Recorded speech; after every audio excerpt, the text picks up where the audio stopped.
하나님의 말씀은 사무엘하 19장 31절에서 39절까지입니다. 구약성경 496면에 있습니다. 제가 봉독하겠습니다. 길르앗 사람 바르실레가 왕이 요단을 건너가게 하려고 로글림에서 내려와 함께 요단에 이르니 바르실레는 매우 늙어 나이가 80세라. 그는 큰 부자이므로 왕이 마하나임에 머물 때 그가 왕을 공궤하였더라. 왕이 바르실레에게 이르되 너는 나와 함께 건너가자. 예루살렘에서 내가 너를 공궤하리라. 바르실레가 왕께 아뢰되 내 생명의 날이 얼마나 있사옵겠기에 어찌 왕과 함께 예루살렘으로 올라가리이까. 내 나이가 이제 80세라. 어떻게 좋고 흉한 것을 분갈할 수 있사오며 음식의 맛을 알 수 있사오리이까. 이 종이 어떻게 다시 노래하는 남자나 여인의 소리를 알아들을 수 있사오리이까. 어찌하여 종이 내 주 왕께 아직도 누를 끼치리이까. 당신의 종은 왕을 모시고 요단을 건너려는 것뿐이거늘 왕께서 어찌하여 이 같은 상으로 내게 갚으려 하시나이까. 청하건대 당신의 종을 돌려보내옵소서. 내가 내 고향 부모의 묘 곁에서 죽으려 하나이다. 그러나 왕의 종 김함이 여기 있사오니 청하건대 그가 내 주 왕과 함께 건너가게 하시옵고 왕의 처분대로 그에게 베푸소서 하니라. 왕이 대답하되 김함이 나와 함께 건너가리니 나는 내가 좋아하는 대로 그에게 베풀겠고 또 내가 내게 구하는 것은 다 너를 위하여 시행하리라 하니라. 백성이 다 요단을 건너매 왕도 건너가서 왕이 바르실레에게 입을 맞추고 그에게 복을 비니 그가 자기 곳으로 돌아가니라. 아멘. 우리 옆 사람하고 같이 이렇게 인사해 볼까요? 새해 복 많이 받으셨나요? 새해 복 많이 받으셨나요?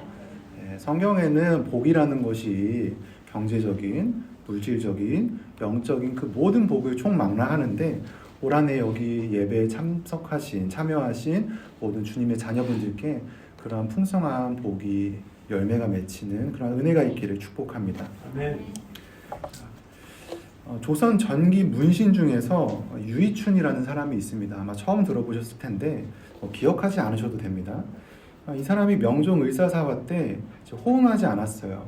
그러니까 정치적인 세력이 나하고 맞지 않다라고 호응하지 않아서 제주도 멀죠. 제주도에서 함경도 멀죠. 끝에서 끝까지. 그리고 또 충청도 이곳저곳을 오가면서 몇 년간의 유배 생활을 했냐면은 19년간의 유배 생활을 했습니다. 그런데 이 유이춘이라는 사람의 제자 중에 한 명이 누구였냐면은 여러분들 임진왜란으로 유명한 선조라는 왕이었어요. 그래서 선조가 즉위하자마자 이 유이춘은 19년간의 유배 생활을 마치고 이제 복권되게 됩니다. 그래서 이 정치 라인을 아는 사람들은 선조가 즉위하면은 유이춘은 다시 복권될 거야, 힘을 가질 거야라고 생각했었던 이 사람들은 유이춘의 19년 동안의 유배 중에서도 바로 오늘 설교의 제목인 이 공궤를 유이춘에게 해줍니다. 제주도에 갔을 때도, 저 멀리 또 함경도에 갔을 때도, 충청도에 갔을 때도 이 공궤를 해줘요. 이 공궤라는 것이 무엇이냐면 한자어인데 이 공은 이바지할 공, 받들 공, 모실 공자를 씁니다. 그리고 궤는 무엇이냐면 음식을 보낼 궤, 음식을 권할 궤, 음식을 먹일 궤입니다. 즉, 이 공궤라는 것은 음식을 준다, 음식을 먹인다라는 뜻이죠. 그렇다면 이 유이춘이 받았던 공궤 물품, 음식 물품은 당시에 무엇이었을까요? 자, 유이춘과 같은 관직에 있는 사람들이 이 조선시대 때 받았던 공궤 물품들은 무엇이냐면 대전복, 오징어, 건숭어, 가물치, 술, 과일, 청어, 참빗, 곶감, 닭 2마리 등등 이런 되게 소소하고 또는 조금 단가가 나가는 우리가 그러한 추석이나 설 명절 때 주고받을 때 조금 단가가 나가는 물품이라고 볼 수 있죠. 저 오늘날로 치면은 스팸 세트 그리고 또 참치, 참치 8호, CJ 3호 요런 홍삼 요런 거라고 볼 수가 있습니다. 그런데 이렇게 별거 아닌 작은 거로 공개를 했던 이유는 무엇이었을까요? 서로 학연, 지연, 혈연을 유지해서 정치적인 힘을 형성해가는 과정이었어요. 이 대한민국 남한에서는 대한민국뿐만이 아니라 전 세계에서 통용되는 것이 있는데 인생은 학연, 지연, 혈연이라는 말이 있습니다. 이제 군대에 가면은 여기에 하나가 더 추가가 되는데 인생은 학연, 지연, 혈연, 흡연이라고 해가지고 꼭 담배를 이제 피는 사람들끼리 친해지는 이러한 세력이 형성되는 그런 것들이 있어요. 그래서 서로 학연, 지연, 혈연을 유지해서 정치적인 힘을 형성해가는 과정이 공개였다는 거죠.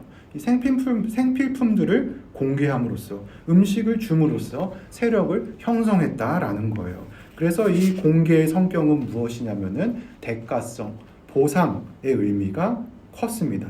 그래서 평소에 저금해 두었다가 내가 힘들 때 도와줘라는 그러한 의미가 통상 이 세상의 공개입니다.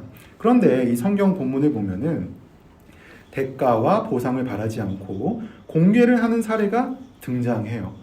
오늘 우리는 이 본문의 성경 말씀을 통해서 세 가지를 살펴보려고 합니다. 첫 번째로는 세상과 다르게 성경이 말하는 공개라는 것은 무엇일까를 살펴보기 원합니다. 다음으로 두 번째는 그렇다면 세상과 다르게 성경이 말하는 공개는 누가 할 수 있는가를 살펴보기 원하고, 그리고 마지막으로 세 번째, 공개는 그렇다면 누구에게 해야 할까? 이 세 가지를 오늘 설교 말씀을 통해서 나누려고 합니다. 그리고 이 말씀을 듣고 난 후에는 유이춘처럼 자기의 유익과 대가성, 보상의 의미로 공개를 하고 공개를 받는 자들이 아니라 하나님을 위해서 공개하고 공개받는 주님의 복된 자녀들의 모습을 결단하시는 저와 여러분 되었으면 좋겠습니다.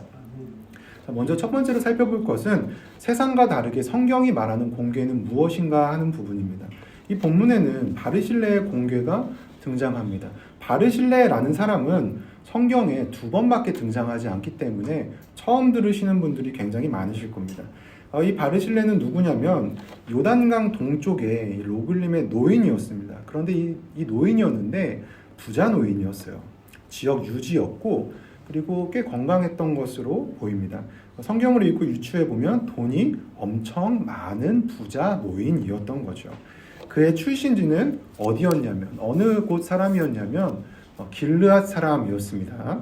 길르앗 사람이었고 이 바르실레가 등장하는 우리가 오늘 읽은 이 성경 사무엘하 19장의 배경은 어떠하냐면 다윗이 그 자녀들의 문제를 잘 정리하지 않아서 압살롬이 참고 참다가 결국에는 아버지에게 화를 이제 품어서 반역을 하게 됩니다. 그런데 이 반역하는 그 경황을 다윗은 전혀 몰랐어요.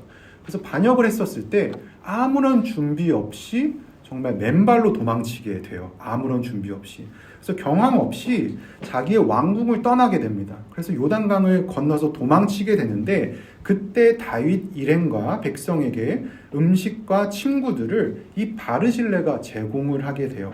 그가 했던 공개 내용이 줬던 음식 내용이 사무엘하 17장 28절 29절에 등장하는데 제가 소개해드리면 침상과 대야와 질그릇과 밀과 보리와 밀가루와 볶은 곡식, 콩과 팥과 볶은 녹두, 꿀, 버터, 양, 치즈였습니다. 즉 유이춘이 조선시대 유이춘이 받았었던 닭 2마리, 곶감, 참빗, 건숭어, 가물치 이런 오늘날 우리에게 필요한 생필품들, 휴지, 스팸 이런 것들을 줬다라는 거죠. 이 공개란 먹을 것뿐만이 아니라 입을 것들, 생활에 필요한 모든 것을 제공하게 됩니다. 침낭도 없이 친구도 없이 그냥 맨몸으로 도망쳤기 때문에 침상도 제공을 하게 된 거죠.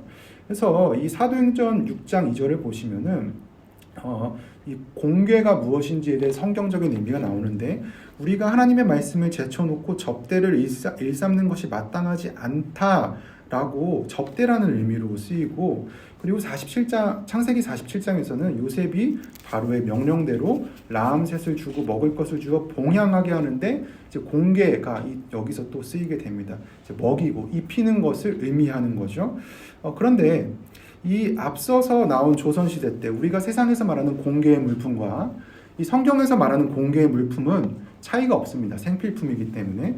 그러나 세상의 공개와 성경이 말하는 공개는 차이가 있어요. 그 성격의 차이가 있습니다. 세상의 공개는 보상과 대가를 바라게 되죠. 나 중심이고 나를 위한 것입니다. 내가 잘 되기 위한 거죠. 그러나 성경의 공개는 배고픈 사람을 위한 것이에요. 헐벗은 사람을 위한 것입니다. 남을 위한 것이고 남이 채워지기 위한 것입니다. 이 사무엘하 17장 29절에서 공개를 했던 바르실레 일행에게 어떤 생각이 있었냐면 그들 생각에 백성이 들에서 시장하고 곤하고 목마르겠다 함이더라 라고 합니다. 히브리어 원어로는 그들이 백성의 굶주림을 생각했고 그들이 목마르겠다라고 생각했다라고 합니다. 즉 대가와 보상을 바라고 공개를 한 게 아니라 상대방의 입장에서 생각해보니 참 힘들겠다 싶어서 음식을 준 거죠. 더 나아가 성경이 말하는 공개는 육적인 목마름과 배고픔 그 이상을 채우는 겁니다. 예수님께서는 이 목마름과 배고픔을 육적인 것과 영적인 것 두 가지로 구분하셨습니다. 세상의 공개는 단순히 육적인 필요만을 채워주는 것을 말하지만 하나님의 공개는 영적인 공개까지 말합니다.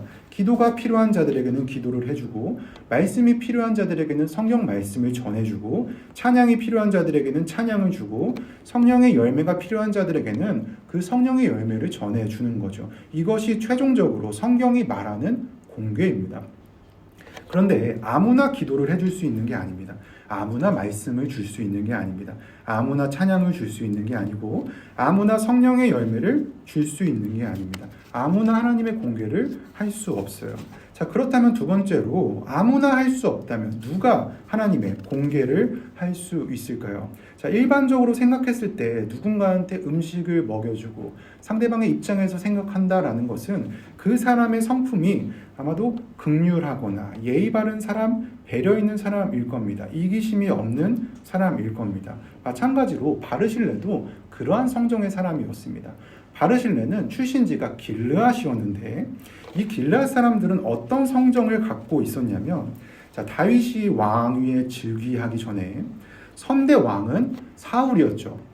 그런데 사울이 하나님의 말씀을 제대로 청종하고 순종하지 않아서 그 집안이 이제 촛대가 옮겨가게 되는, 왕위가 끊기게 되는 하나님의 벌을 받습니다. 그리고 마지막 최후의 전투에서 이 사울이 굉장히 비참하게 죽어요.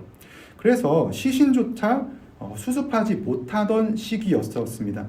사울 다음에 차기 왕은 당연히 다윗이었고 다윗은 서서히 세력과 군대를 형성했기 때문에 이스라엘에서 이 다윗을 견줄 사람은 없었습니다. 그리고 기름 부음을 받았기 때문에 하나님의 정당성도 확보했었죠. 그런데 이 선대 왕인 사울은 다윗을 죽이려고 십수년간 노력했었습니다. 십수년간 이 다윗을 죽이려고 엄청나게 핍박했어요. 우리는 성경을 읽으면서 다윗이 그래도 하나님의 권위를 존중해서 사울을 존중했다라는 것을 알지만 당시에는 SNS나 뉴스가 없었기 때문에 온 세상은 다윗과 사울이 원수지간인 것을 압니다. 그래서 괜히 원수인 사울의 시신을 수습했다가 자신의 가문이 다음 정권인 다윗에게 밉보여서 역적으로 몰려서 3대가 멸절하게 되는 그러한 위험성을 내포하고 있었습니다. 그래서 그 누구도 사울과 요나단의 시신을 수습하지 않았어요. 장례를 치르지 않았습니다. 그런데 그때 이 길르앗 사람들, 길르앗 야베스의 주민들이 사울과 요나단의 시신을 수습해주고 장례를 치러줍니다. 한두 명만 그런 게 아니라 모든 장사들이 일어나 밤새도록 달려가서 사울의 시체와 그의 아들들의 시체를 벳산 성벽에 내려가지고 야베스에 돌아가서 거기서 불사르고 그의 뼈를 가져다가 야베스 에셀 나무 아래에 장사하고 그리고 7일 동안 금식합니다. 우리가 한 끼를 굶으면 힘든데 이 사람들은 남을 위해서 7일을 금식했어요. 이것을 통해 길르앗 사람들은 헌신과 희생과 예의와 용감한 성품과 충성심 등 인간으로서의 예의와 그러한 성품들이 기본적으로 출중한 사람들이라고 볼 수 있습니다. 길르앗 사람들, 바르실레도 길르앗 사람이었기 때문에 이러한 출중함을 바탕으로 공개할 수 있었다라고 볼 수 있죠. 그러나 이것은 세상이 말하는 기본적인 공개이고 성경에서는 누가 공개를 할 수 있냐를 다르게 이야기합니다.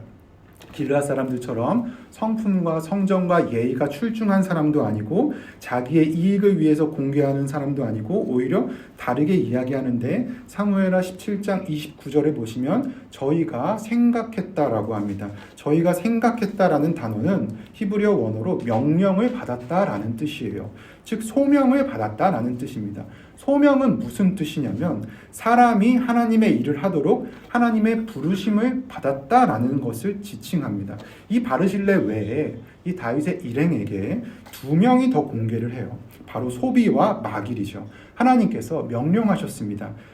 소비야, 마길아, 바르실레야, 저들이 배고프니까 먹을 것을 주어라. 소비와 마길과 바르실레는 소명을 받았습니다. 하나님의 명령을 받았습니다. 그래서 순종합니다. 예, 알겠습니다, 하나님. 소비야, 마길아, 바르실레야, 저들이 누울 곳이 없으니 침상을 주어라. 소비야, 마길과 바르실레가 하나님께 소명을 받았습니다. 그리고 순종합니다. 예, 알겠습니다, 하나님. 즉 하나님께 부름받은 소명자가 아니면 먹일 수 없습니다. 하나님께 부름받은 소명자가 아니면 입힐 수가 없어요. 소명자가 아니면 마실 것을 줄 수 없습니다. 소명자가 아니면 누군가를 위해서 기도해 줄 수 없어요. 소명자가 아니면 말씀을 줄 수도 없고, 소명자가 아니면 찬양을 줄 수도 없고, 소명자가 아니면 성령의 열매를 줄 수가 없습니다. 그런데 이러한 소명은 누가 받냐면 구원받은 사람이 받습니다. 이 구원받은 단계들이 있는데 구원의 단계를 통상 9가지 단계로 나눠요. 그런데 그 단계의 첫 번째가 바로 소명입니다. 즉 구원받지 않으면, 구원의 가장 첫 단계인 하나님께 부름받은 자녀가 아니면 먹일 수 없고, 입힐 수 없고, 마실 것을 줄 수 없고, 누군가를 위해서 기도해 줄 수 없고, 말씀을 줄 수 없고, 찬양을 줄 수 없고, 성령의 열매를 줄 수 없고, 공개할 수 없습니다. 자, 구원은 눈에 보이지 않습니다. 그렇다면 누가 소명을 받았는지, 하나님께서 나를 어떻게 부르셨는지를 우리가 어떻게 알 수 있을까요? 단순히 믿는 것을 떠나서 두 가지로 우리가 하나님께 소명받은 것을 확인할 수 있습니다. 첫 번째는 내적 소명입니다. 우리 안에 예수님을 믿으면, 영접하면은 성령님이 계세요. 성령님께서 내주하신다라고 표현합니다. 그런데 성령님께서 마음에 우리에게 감동을 주셔서 직접적으로 이렇게 해라는 아니지만 이렇게 해야 될 것 같은데, 도와줘야 될 것 같은데 하는 감동이 생깁니다. 갑자기 마음이 누군가를 돕고 싶게 움직여요. 마음이 바뀝니다. 이것이 바로 내적 소명이에요. 두 번째는 외적 소명입니다. 하나님께서 소명 주신 대로, 명령하신 대로 누군가를 위해서 기도를 했고, 누군가에게 공개를 했고, 누군가에게 말씀을 줬고 위로를 해줬어요. 그런데 그 기도를 받은 사람이 위로를 받는 거죠. 하나님의 명령대로 말씀으로 공개를 했을 때 그 말씀을 들은 사람이 살아나는 거죠. 변화되는 거죠. 하나님의 소명대로, 명령대로 이러한 찬양을 했을 때 그 사람의 입술에서 똑같은 찬양이, 고백이 울려나는 거예요. 같이 하나님의 명령대로 성령의 열매를 공개했을 때 그 사람에게 동일한 성령의 열매가 맺히는 겁니다. 즉 소명자면 우리는 줄 수 있습니다. 하나님께 소명자면 공개가 필요한 자들이, 공급이 필요한 자들이 무엇 때문에 굶주리고 있는지, 무엇 때문에 목말라하고 있는지, 무엇 때문에 피곤해하고 있는지 생각할 수 있게 되고, 성령께서 우리의 마음에 감동을 주게 되고, 그렇게 행동했을 때 결과가 생기게 됩니다. 누구나 공개할 수 있는 건 아니지만 하나님께 소명받은 사람들은 공개할 수 있습니다. 소명자들은 공개할 수 있어요. 마지막으로 우리가 하나님께 명령받은, 하나님께 소명받은 사람들은 그렇다면 이제 공개할 준비는 되었는데 누구에게 공개해야 할까요? 성경을 보시면 4가지 조건에 있는 사람들에게 공개하라고 합니다. 이 사무엘하 17장 29절을 보시면 4가지 조건이 나옵니다. 첫 번째 시장하고, 두 번째 곤하고, 세 번째 목마르고, 네 번째 들에 있는 사람들에게 공개를 해야 합니다. 육적으로 단순히 굶주린 사람들에게 해야 하지만 이러한 4가지 조건을 우리가 영적으로 좀 더 깊게 살펴볼 수 있습니다. 첫 번째로 이 시장하다라는 뜻은 무엇이냐면은 실제로 육적으로 먹을 것이 없는 사람들을 지칭하지만 영적으로는 영혼이 시장한 사람들입니다. 영혼이 배고프다는 것이 무엇인가요? 이 영혼이 배고프다는 것을 이사야 선지자는 환난과 흑암과 하나님을 저주하는 사람으로 이야기합니다. 즉 인생에 환난과 흑암과 고난이 우리를 마주하면 영적으로 우리가 여유가 있어서 채워지고 선한 것들을 말하고 하나님을 믿고 신뢰하기가 굉장히 어렵습니다. 그래서 하나님을 저주하고 싶지 않아도 이러한 환난과 흑암이 마주해서 저주하게 되는 사람, 하나님을 원망하고 싶지 않아도 이러한 환난과 흑암이 상황과 여건 가운데 허락돼서 하나님을 원망할 수밖에 없는 사람, 하나님께 불평하고 싶지 않아도 상황에 고난 때문에 하나님께 불평하게 되는 사람, 환경이 그래서, 상황이 그래서, 현실이 그래서 흑암뿐인 사람, 그래서 하나님을 저주할 수밖에 없는 사람, 성경은 그들이 시장하다라고 봅니다. 그들이 배고프다라고 봐요. 이런 사람들에게 공개하라라는 겁니다. 두 번째로 고나고입니다. 이 고나고가 쓰인 성경 본문을 찾아보면 에서가 심히 피곤했었습니다. 사냥에 갔다 와서 심히 피곤해서 팥죽 한 그릇, 그 팥죽이 이제 렌틸콩이어서 일종의 그 수프 같은 건데 야곱이 요리를 잘했어요. 그래서 요리를 해서 딱 오니까 냄새를 맡고 그걸 달라고 했을 때 야곱이 하나님의 장자권이 굉장히 귀한 것을 야곱은 알고 있었지만 차남이어서 그것을 얻지 못했습니다. 그런데 장자인 에서는 하나님께서 주신 이 권한을 굉장히 경시했었어요. 그래서 그 팥죽 한 그릇에 팔아버리죠. 즉 하나님께서 주신 권한, 하나님을 경히 여기는 사람들을 의미하는데 이 고나고는 무엇이냐면은 하나님을 경히 여기는 사람들에게 핍박받는 사람들을 의미합니다. 즉 하나님을 두려워하지 않고 의식하지 않고 하나님을 하찮게 여기는 사람들에게 공격과 비난과 괴롭힘과 이유 모를 어려움을 당하는 사람들에게 공개하라는 겁니다. 즉 영적으로 시달리는 사람들에게 공개하라는 거예요. 세 번째로 목마르고입니다. 이 목마르고가 사용된 단어가 사용된 성경을 보시면 이사야서 5장에 나오는데 이 목마름의 이유가 나옵니다. 왜 그들이 영적으로 목마른 사람들이 발생하는지에 대해서 이렇게 이야기하는데 여호와께서 행하시는 일에 관심을 두지 아니했다. 그의 손으로 하신 일을 보지 않았다. 즉 이 목마른 사람들은 하나님께서 나와 나의 가정과 그리고 우리 교회를 위해서 또 하나님의 나라를 위해서 하나님께서 어떤 일들을 하셨고 어떤 일을 하고 계시고 어떤 일들을 하실지에 대해서 전혀 관심을 두지 않는 사람들을 의미합니다. 그냥 그저 이러한 하나님의 일하심을 어쩌면 경험해보지 못했기 때문에 그냥 교회에 나와서 앉아있다가 가게 되는, 하나님을 향해서 나를 위해서 어떻게 인생을 바꿔주시고 인도해 주실지, 복을 주실지 이러한 것들에 대해서 전혀 기대와 관심을 갖지 않는 사람들을 바로 목마른 사람들이라고 이야기합니다. 이런 사람들에게 영적으로 공개하라는 거예요. 마지막으로 들에 있는 사람들에게 공개해야 됩니다. 이 들은 광야와 사막을 의미합니다. 성경에 언급된 광야는 이 출애굽한 이스라엘 백성들이 약속의 땅 가나안 땅에 이르기까지 40년간을 방랑했던 곳을 의미하죠. 그런데 이 들에 있다, 광야에 있다라는 것은 무엇이냐면 광야는 굉장히 광활합니다. 이 팔레스타인이라든지 사막은 40일을 종주해도 운전해서 가도 끝이 보이지 않는 굉장히 큰 땅입니다. 그래서 이곳은 이 광야 사막의 지리를 잘 아는 안내자의 도움을 받는 것이 굉장히 중요합니다. 나침판을 따라가도 끝없는 모래밖에 보이지 않기 때문이죠.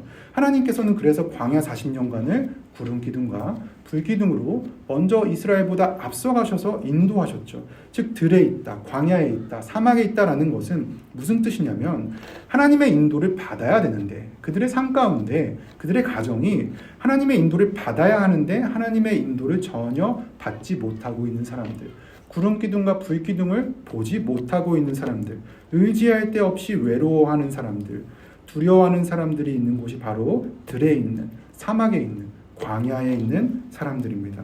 이들을 공개하라는 거예요. 하나님의 인도를 잘 받도록 그들의 육적인, 영적인 필요를 채워주면서 공개하라라는 겁니다.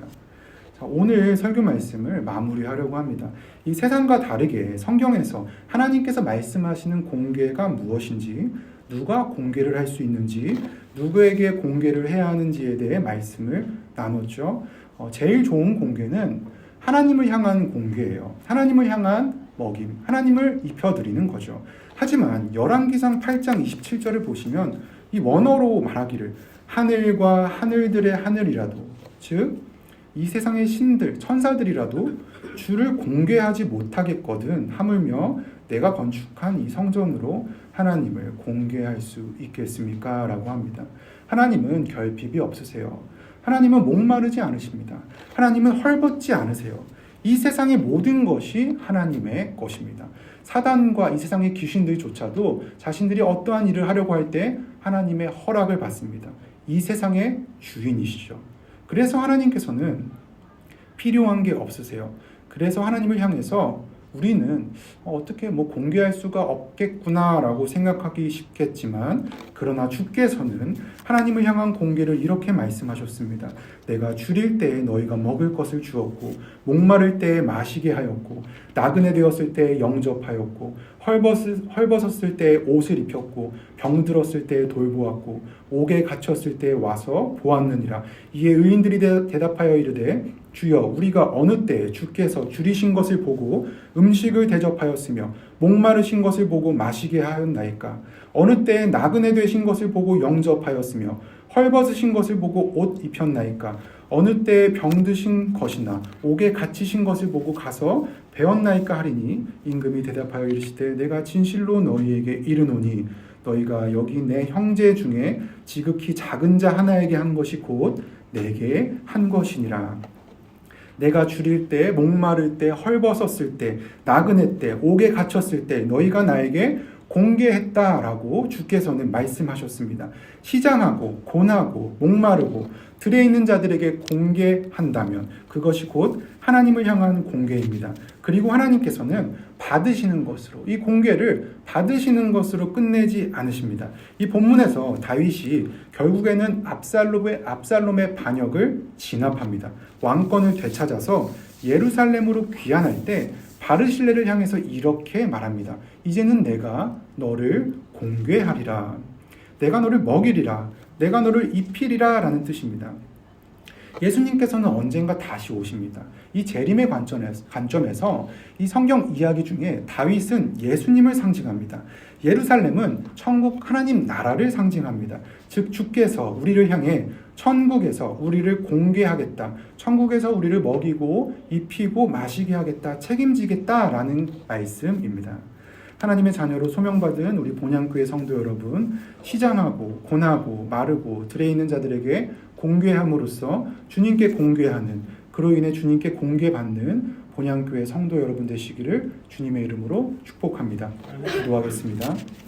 불의하지 아니하사 우리의 행위를 잊지 않으시는 하나님 아버지, 우리가 하나님의 이름을 위하여 나타낸 사랑으로 공개하여 주시옵소서. 본향교회를 공개하는 이들을 축복하여 주시옵소서.